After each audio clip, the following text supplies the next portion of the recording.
1 year living on the water. 1 year learning how to live and work on a sailboat. 1 year learning how to sail, adjust to the forces of Mother Nature, and adjust to living in a very small space. A space that demands our attention on a daily basis. A space that has taken all of our savings and at times sanity. But a space that forced us to move completely out of our comfort zone. This past year, we've had more fun than we could have ever imagined. Cried, laughed, argued, watched time move slowly, and watched time fly by. This time last year, we were different people. We know that if there's anything we've discovered since entering into this lifestyle, it's that we are now living a completely unpredictable life. In some moments, it's exhilarating, and in others, it's painfully irritating. Without taking the plunge and buying our sailboat last October, we probably wouldn't know where we see our futures.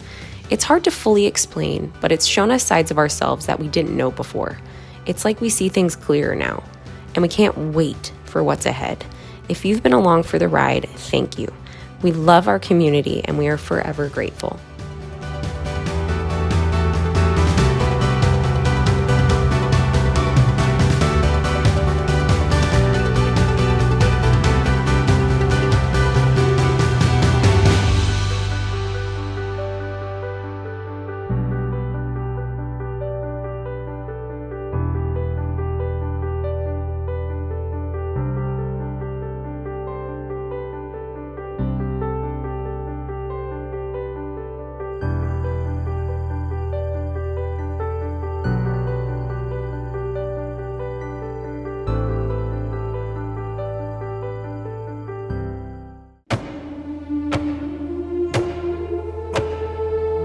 These are always weird to start.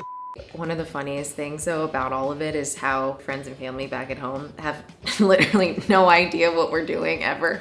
What's that? Last October, we show up in Deltaville, Virginia. It's a place we'd never heard of before. Knowing nothing about sailing and nothing about boats. Not a thing. We meet a couple, Jeff and Libby, who completely impacted our entire sailing journey. Right off the bat, they asked us if we were hungry, and actually we didn't even have, I think we had snack mix on the boat. Any food on our boat, so we spent the first night there. Libby offered to make us fried chicken that she had on our boat. Yeah.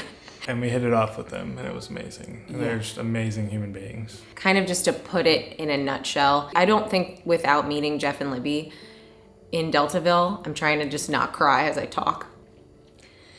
There's literally no way we would have been all the way south in Grenada.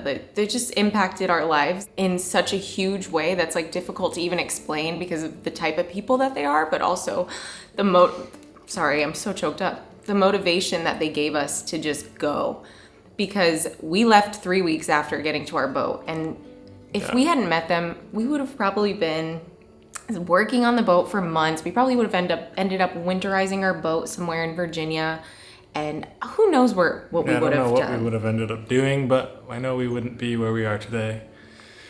They were just like, 85% solution is the way to go, and if you get 85% of the way there, you're fine. And it's true, 100%. And anytime we had issues, we had Jeff to help us on Liberator and another Jeff on Latitude who was amazing as well. He was a wealth of knowledge and helped me through so many things as well. Like both of them were super helpful and willing to jump on board and help with everything. We've met people along the way, mind you, incredible people in this community that we've traveled with, amazing people everywhere, especially in those first couple months. It was really important. What would you have done differently? I'm really happy with how far we've come and what we've done. But if I had to say what I would have done differently, I probably would have bought a bigger boat. They're faster, they're more stable on the ocean, and they're more roomy and comfortable. I would have spent my money more wisely now knowing.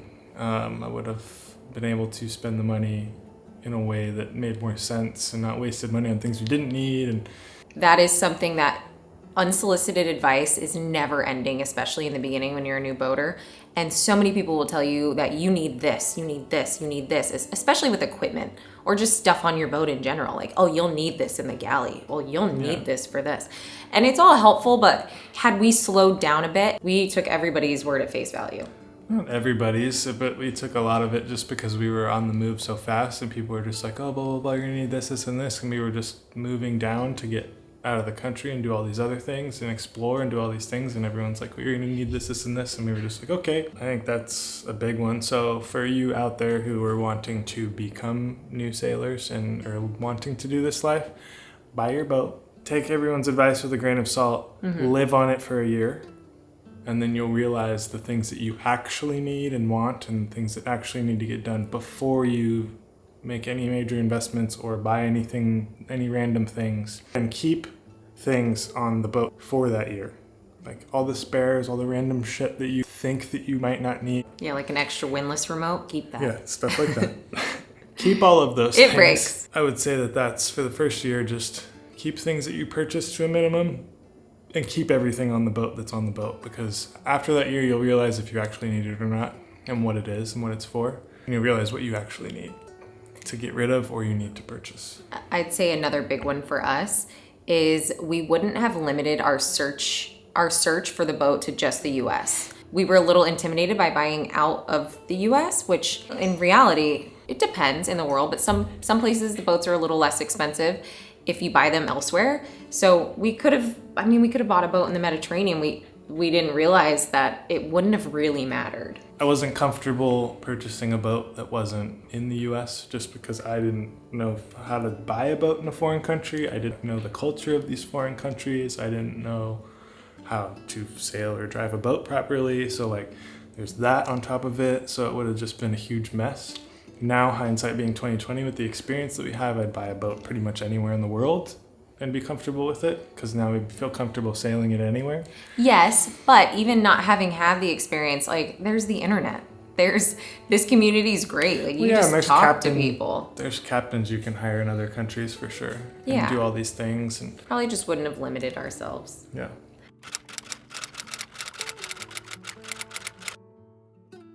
How do you think you've changed as a person? I'd say overall, my gratitude is just off the charts. I mean, like the littlest things are really amazing to me. It doesn't take much to make me happy anymore, especially when you're living with a lot less luxuries.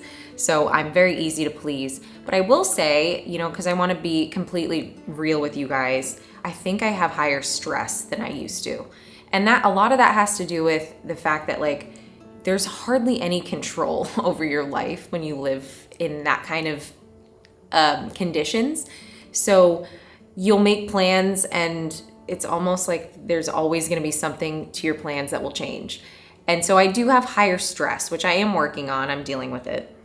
But I would say I'm immensely grateful for everything, but I'm also a little nervous at times because I'm so doubtful that things are gonna go the way I would like them to go, which I'm working through that.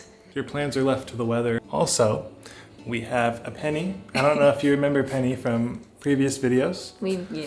But this is Penny from Oak Caribou. Her parents also live on a sailboat. Yeah, and they are out of town at the moment, so we are dog sitting for a few days. Yeah. While they're gone, and she is the best dog ever, and we love her. She just loves attention. Okay, is it time for dinner? And belly rub time. We're gonna be the most annoying parents one day. And bye. We love you.